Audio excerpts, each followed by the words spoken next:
Ahorita sim! Oi, gente, eu sou o Lucas. E eu sou a Thay. E bem-vindos ao nosso Diário de Imigração. Hoje a gente vai falar sobre como escolher o melhor país para você se mudar. Tem muita gente que vai por gosto, tem outras que vão mais estrategicamente. E qual que é o seu estilo? E hoje vocês também vão descobrir qual ou quais são os países para o qual a gente está pensando em mudar. Se você tem o sonho de mudar de país, sair do Brasil, fica até o final, que aqui a gente vai passar todas as dicas do que a gente está fazendo. Acho que a primeira coisa que todo mundo pensa quando fala de mudar de país é de ir morar no seu país preferido, né? Naquele seu país dos sonhos que você sempre quis conhecer ou que você já conheceu e gostou muito. E com a gente não foi diferente. No ano passado, a gente viajou para a Itália. Na verdade, ano passado não, porque a gente já está em 2026. Em 2024, nós viajamos para a Itália em lua de mel.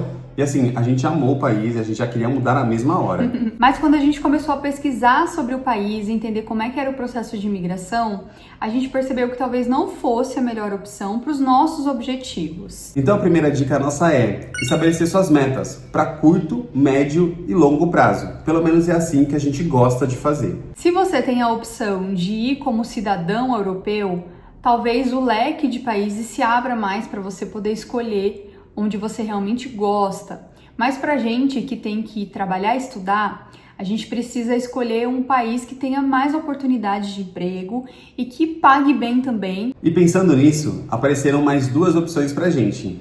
E agora vocês vão conhecer o nosso top 3. Em terceiro lugar, o país que a gente pensa em se mudar é a França, mais especificamente a cidade de Paris. Eu confesso que não era uma opção para mim a princípio, eu nunca tive interesse de morar e malemar de conhecer Paris, mas analisando o contexto, fez um pouco de sentido. Para quem não sabe, eu sou fotógrafo, especificamente do mercado de casamentos.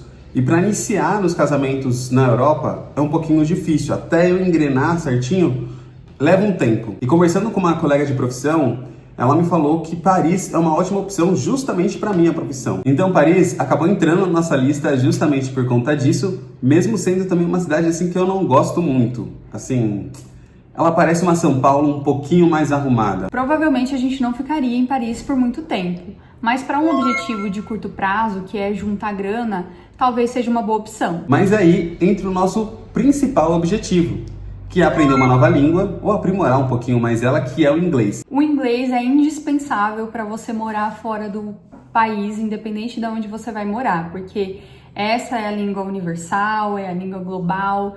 Então, pensando que a gente quer construir uma vida no exterior, para trabalho, para se comunicar, para conviver bem em sociedade, a gente precisa ter o inglês. Então, a França já estaria fora nessa conta. E aí, entra o nosso segundo país, que a gente até já falou dele aqui. A Itália, que é o nosso sonho de consumo, né? A gente ainda quer muito morar na Itália um dia, mas a gente acaba caindo no mesmo problema da França. Lá na Itália a gente poderia aprender a falar italiano, que eu acho que a gente aprenderia até com certa facilidade, mas demoraria muito para a gente desenvolver o inglês. Um outro motivo também é que nas pesquisas que a gente estava fazendo aqui, a gente percebeu que assim, o custo de vida mais em conta são nas vilas, um pouco mais afastado dos grandes centros. Só que para essas vilas o deslocamento é um pouco mais complicado, sendo com mesmo metrô ou ônibus, né? Eles são mais demorados. Se você for sem carro, então é um pouco mais complicado de se viver nesses locais. O pessoal tem falado um pouco mal do transporte público na Itália, principalmente nessas regiões mais afastadas. Talvez na capital, né, em Roma, isso não seja um problema, mas é uma coisa que a gente tem que levar em consideração, sendo que lá a gente não vai ter meio de transporte próprio no começo. Até mesmo a vida na Itália, ela é um pouco mais tranquila, até por isso que tem o lema Doce Vida. E isso faz com que as coisas andem um pouquinho mais devagar. A gente percebeu que a Itália é um objetivo para longo prazo, para quando a gente estiver pensando em aposentadoria, pensando em viver uma vida mais tranquila. Mas agora que a gente está no momento de construir nossa riqueza, trabalhar bastante, essa não é a melhor opção. Então tivemos que recalcular a rota para encontrar um país que fosse na Europa, que o seu principal idioma fosse o inglês e que tivesse mais oportunidades de trabalho. Até que a gente chegou na primeira opção. E esse país é a Irlanda. A gente vê muitos imigrantes brasileiros indo para a Irlanda e dá a impressão de que lá é mais fácil de você conseguir emprego e se estabilizar. É claro que existem desafios em qualquer lugar, a gente está com o pé muito no chão em relação a isso, a gente está pesquisando muito para não chegar lá iludido ou desavisado. E nas nossas pesquisas também, nós percebemos que o número de escolas especializadas, nas agências especializadas, elas estão mais em direção à Irlanda. Justamente pelo inglês, de ser um objetivo muito grande já dos brasileiros de ir para lá para aprender uma nova língua. Então isso também faz muita diferença nas nossas pesquisas, nas nossas buscas, nos nossos objetivos. Sem contar que o visto de estudante na Irlanda te permite trabalhar, o que não é a regra em todos os países. Tem alguns países que você não pode ir como estudante e trabalhar ao mesmo tempo. E a Irlanda também está numa posição muito estratégica assim pra gente. Ela está pertinho ali da Escócia, que é muito um país que a Thay quer conhecer, eu também, é claro, e também da Inglaterra, né? E dali a gente consegue ir para outros países muito facilmente. Então essa também é uma questão assim que joga muito a nosso favor, porque como vocês conhecem, esse canal aqui, ele foi justamente criado para as viagens. Claro que a gente não pode deixar de considerar os pontos negativos também. Dizem que um dos principais problemas da Irlanda é em relação ao clima, porque é um clima muito fechado, tem muito frio, muita neve, muita chuva.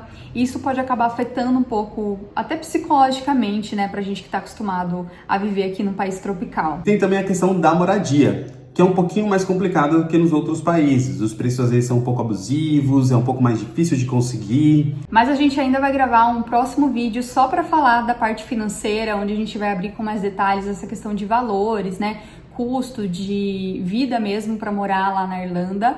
Então, para você não perder a sequência dessa série, já clica aqui no botão para se inscrever no nosso canal, até porque a gente tá com a meta de monetizar até o final do ano. A gente precisa de 2.000 inscritos, então ajuda a gente, vai! Por esses motivos, a Irlanda não é uma opção de longo prazo, mas sim como uma porta de entrada, justamente para a gente fazer os estudos, conhecer. E depois de lá, a gente vê quais serão os nossos objetivos, se vai ser continuar na Irlanda ou então mudar de país, mudar de cidade. Na real, a vida do imigrante é assim mesmo, a gente não tem muita coisa estabelecida, né? Porque tudo muda, é um mundo de possibilidades, literalmente. Então a gente tem que estar aberto, porque a gente está analisando esses 3 países aqui hoje, mas pode ser que chegando lá a gente conheça um outro lugar que a gente nunca imaginou e seja muito mais a nossa cara. Então a gente tá indo assim com a mente bem aberta mesmo para viver essa experiência. E por hoje é isso, gente. Espero que vocês tenham aqui gostado das nossas dicas.